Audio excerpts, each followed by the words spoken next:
Well, we've come to the point in the show where it's time for us to flip the script and allow you to ask both myself and Mandy any question you like. So, who do you want to ask the question to first, and what is said question? I feel like I have to ask about intuition in your own businesses because so I'm going to see where this goes. But we'll start with Mandy.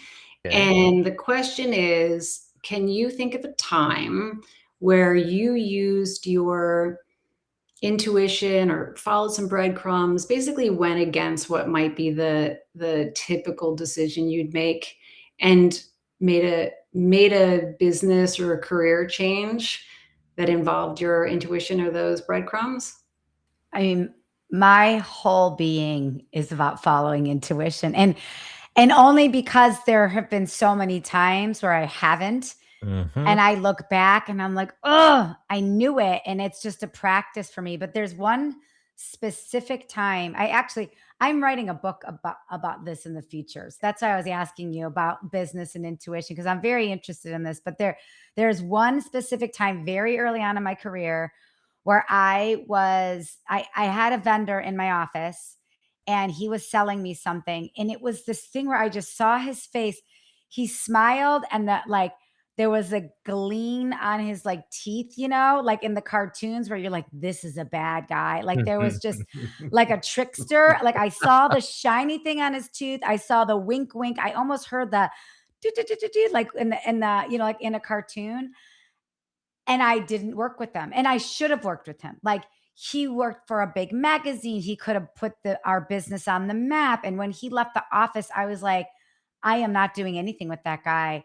Lo and behold, 6 months later, he was in the newspaper for embezzling money from a whole bunch of advertisers.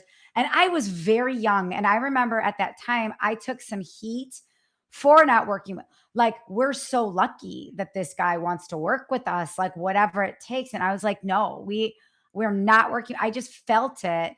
And the times that I haven't followed my intuition, I go back to that image. That image was 20 plus years ago. I go back to that visual of like, whoa.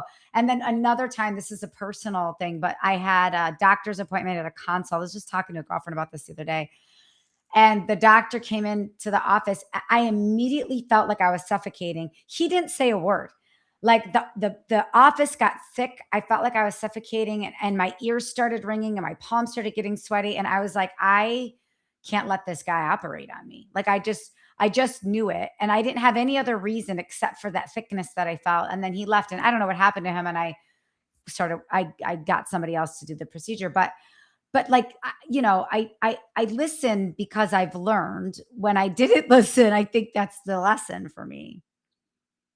That's great. I really appreciate that. It's funny because I'll say often to my clients that there's a big should and a little should, a capital S and a little S. And I think the ego is like, you should, go with that guy with the glimmer on his tooth. Who cares what your gut's saying? Like he's a great get. And then there's the little should, which is more of your intuition that's much softer, saying, think about that. Just think about that for a minute. Do a little bit more research. Do a little bit more digging before. Don't say yes right away. There's something to this.